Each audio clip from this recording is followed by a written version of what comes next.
राधे कृष्ण। आप सभी को श्रीमद् भागवत गीता अध्याय 2।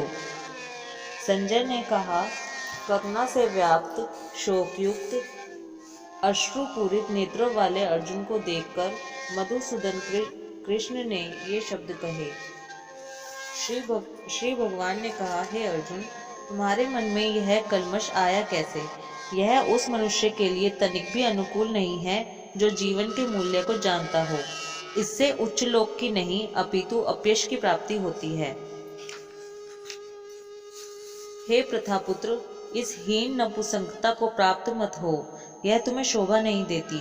हे शत्रुओं के दमन करता, हृदय की क्षुद्र दुर्बलता को त्याग कर युद्ध के लिए खड़े हो जाओ। अर्जुन ने कहा, हे शत्रुहंता, हे मधुसूदन, मैं युद्ध भूमि में किस तरह भीष्म तथा द्रोण जैसे पूजनीय व्यक्तियों पर उलटकर बाण चलाऊंगा। ऐसे महापुरुषों को, जो मेरे गुरु हैं, उन्हें मारकर जीने की अपेक्षा इस संसार में भीख मांगकर खाना अच्छा है। भले ही वे सांसारिक लाभ के इच्छुक हों, किंतु है तो गुरुजन ही।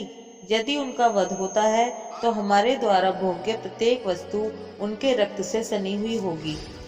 हम यह भी नहीं जानते कि हमारे लिए क्या श्रेष्ठ है, उनको जीतना या उनके द्वारा जीते जाना। यदि हम धृतराष्ट्र के पुत्रों का वध कर देते हैं तो हमें जीवित रहने की आवश्यकता नहीं है। फिर भी वे युद्ध भूमि में हमारे समक्ष खड़े हैं। अब मैं अपनी कृपण दुर्बलता के कारण अपना कर्तव्य भूल गया हूँ और सारा धैर्य खो चुका हूँ। ऐसी अवस्था में मैं आपसे पूछ रहा हूँ कि जो मेरे लिए श्रेयस्कर हो उसे निश्चित रूप से बताएं। अब मैं आपका शिष्य हूँ और आपका शरणागत हूँ। कृपया मुझे उपदेश दें। मुझे ऐसा कोई साधन नहीं दिखता जो मेरी इंद्रियों को सुखाने वाले इस शोक को दूर कर सके। स्वर्ग पर देवताओं के आधिपत्य की तरह इस धन धान्य संपन्न सारी पृथ्वी पर निष्कंटक राज्य प्राप्त करके भी मैं इस शोक को दूर नहीं कर सकूंगा। संजय ने कहा, इस प्रकार कहने के बाद शत्रुओं का दमन करने वाला अर्जुन कृष्ण से बोला, हे गोविंद, मैं युद्ध नहीं करूंगा, और चुप हो गया। हे भरतवंशी धृतराष्ट्र, उस समय दोनों सेनाओं के मध्य शोकमग्न अर्जुन से कृष्ण ने मानो हंसते हुए ये शब्द कहे। श्री भगवान ने कहा, तुम पांडित्य पूर्ण वचन कहते हुए उनके लिए शोक कर रहे हो जो शोक करने योग्य नहीं है। जो विद्वान होते हैं वे ना तो जीवित के लिए ना ही मृत के लिए शोक करते हैं। ऐसा कभी नहीं हुआ कि मैं ना रहा हूँ या तुम ना रहे हो, या ये समस्त राजा ना रहे हों, और ना ऐसा है कि भविष्य में हम लोग नहीं रहेंगे। जिस प्रकार शरीरधारी आत्मा इस शरीर में बाल्यावस्था से तरुणावस्था में और फिर वृद्धावस्था में निरंतर अग्रसर होती रहती है, उसी प्रकार मृत्यु होने पर आत्मा दूसरे शरीर में चली जाती है। धीर व्यक्ति ऐसे परिवर्तन से मोह को प्राप्त नहीं होता।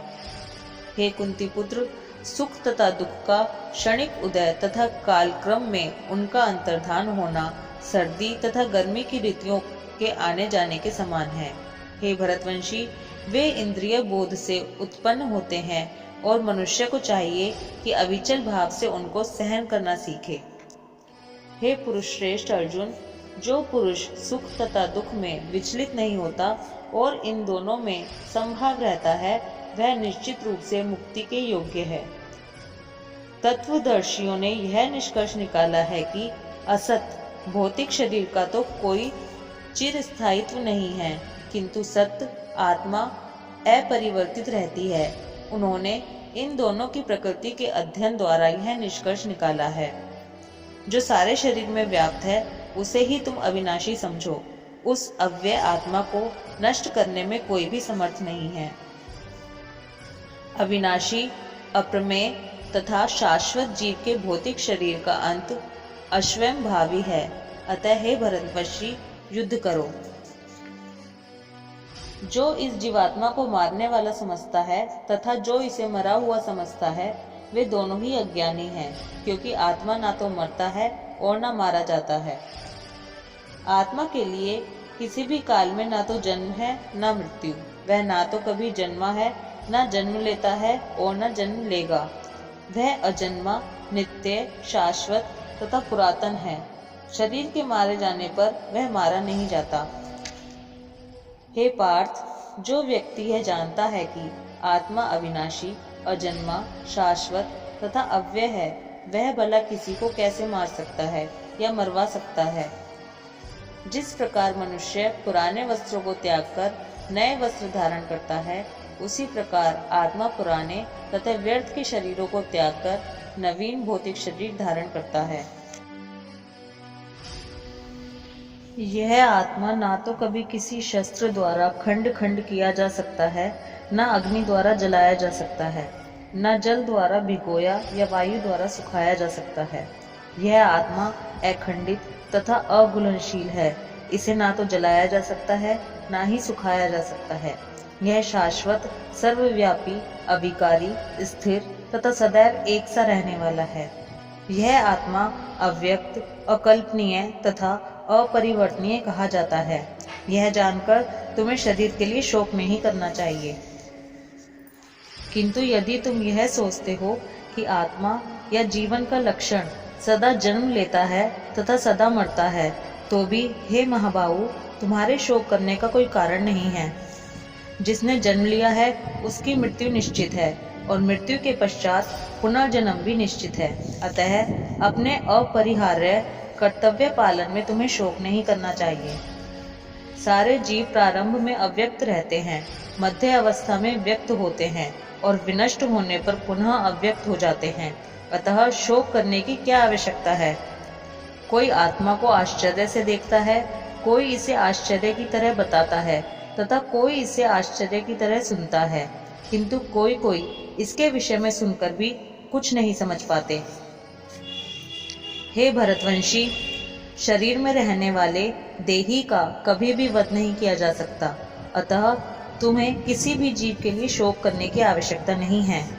क्षत्रिय होने के नाते अपने विशिष्ट धर्म का विचार करते हुए तुम्हें जानना चाहिए कि धर्म के लिए युद्ध करने से बढ़कर तुम्हारे लिए अन्य कोई कार्य नहीं है, अतः तुम्हें संकोच करने की कोई आवश्यकता नहीं है। हे पार्थ, वे क्षत्रिय सुखी हैं जिन्हें ऐसे युद्ध के अवसर अपने आप प्राप्त होते हैं, जिससे उन्हें स्वर्गलोक की प्राप्ति होती है। किंतु यदि तुम युद्ध करने के स्वधर्म को संपन्न नहीं करते, तो तुम्हें निश्चित रूप से अपने कर्तव्य की उपेक्षा करने का पाप लगेगा और तुम योद्धा के रूप में भी अपना यश खो दोगे। लोग सदैव तुम्हारे अपयश का वर्णन करेंगे और सम्मानित व्यक्ति के लिए अपयश तो मृत्यु से भी बढ़कर है। जिन जिन महायोद्धाओं ने तुम्हारे नाम तथा यश को सम्मान दिया है, वे सोचेंगे कि तुमने डर के मारे युद्ध भूमि छोड़ दी है, और इस तरह वे तुम्हें तुच्छ मानेंगे। हे कुंती पुत्र, तुम्हारे शत्रु अनेक प्रकार के कटु शब्दों से तुम्हारा वर्णन करेंगे और तुम्हारी सामर्थ्य का उपहास करेंगे। तुम्हारे लिए इससे दुखदाई और क्या हो सकता है। हे कुंती पुत्र, तुम यदि युद्ध में मारे जाओगे तो स्वर्ग प्राप्त करोगे, या यदि तुम जीत जाओगे तो पृथ्वी के साम्राज्य का भोग करोगे। अतः दृढ़ संकल्प करके खड़े हो जाओ और युद्ध करो। तुम सुख या दुख, हानि या लाभ, विजय या पराजय का विचार किए बिना युद्ध के लिए युद्ध करो। ऐसा करने पर तुम्हें कोई पाप नहीं लगेगा। यहाँ मैंने वैश्लेषिक अध्ययन द्वारा इस ज्ञान का वर्णन किया है। अब निष्काम भाव से कर्म करना बता रहा हूँ, उसे सुनो। हे प्रथापुत्र, तुम यदि ऐसे ज्ञान से कर्म करोगे तो तुम कर्मों के बंधन से अपने को मुक्त कर सकते हो। इस प्रयास में ना तो हानि होती है, ना ही हास, अपितु इस पद पर की गई अल्प प्रगति भी महान भय से रक्षा कर सकती है। जो इस मार्ग पर चलते हैं वे प्रयोजन में दृढ़ रहते हैं और उनका लक्ष्य भी एक होता है। हे कुरुनंदन, जो दृढ़ प्रतिज्ञ नहीं है उनकी बुद्धि अनेक शाखाओं में विभक्त रहती है। अल्पज्ञानी मनुष्य वेदों के उन अलंकारिक शब्दों के प्रति अत्यधिक आसक्त रहते हैं जो स्वर्ग की प्राप्ति, अच्छे जन्म, शक्ति इत्यादि के लिए विविध सकाम कर्म करने की संस्तुति करते हैं। इंद्रिय तृप्ति तथा ऐश्वर्य में जीवन की अभिलाषा के कारण वे कहते हैं कि इससे बढ़कर और कुछ नहीं है। जो लोग इंद्रिय भोग तथा भौतिक ऐश्वर्य के प्रति अत्यधिक आसक्त होने से ऐसी वस्तुओं से मोहग्रस्त हो जाते हैं, उनके मनों में भगवान के प्रति भक्ति का दृढ़ निश्चय नहीं होता। वेदों में मुख्यतया प्रकृति के तीनों गुणों का वर्णन हुआ है। हे अर्जुन, इन तीनों गुणों से ऊपर उठो, समस्त द्वैतों और लाभ तथा सुरक्षा की सारी चिंताओं से मुक्त होकर आत्मपरायण बनो। एक छोटे से कूप का सारा कार्य एक विशाल जलाशय से तुरंत पूरा हो जाता है। इसी प्रकार वेदों के आंतरिक तात्पर्य जानने वाले को उनके सारे प्रयोजन सिद्ध हो जाते हैं।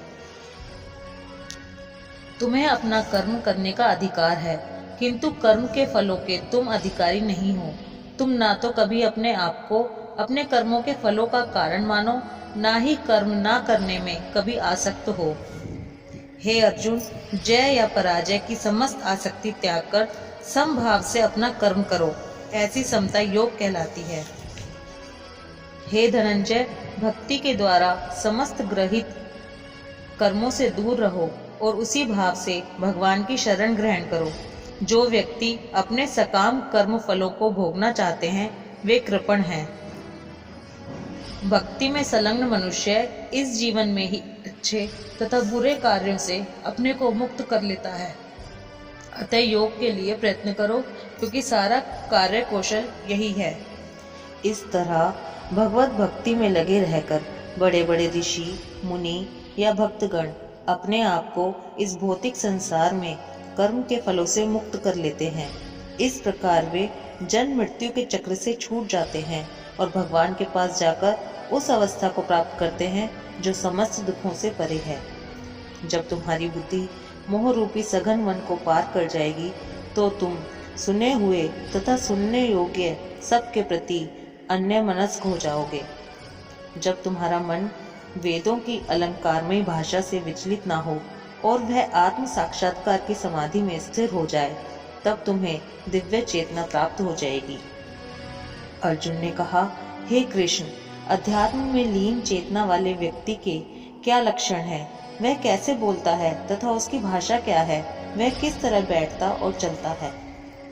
श्री भगवान ने कहा, हे पार्थ, जब मनुष्य मनोधर्म से उत्पन्न होने वाली इंद्रिय तृप्ति की समस्त कामनाओं का परित्याग कर देता है और जब इस तरह से विशुद्ध हुआ उसका मन आत्मा में संतोष प्राप्त करता है, तो वह विशुद्ध दिव्य चेतना को कहा जाता है।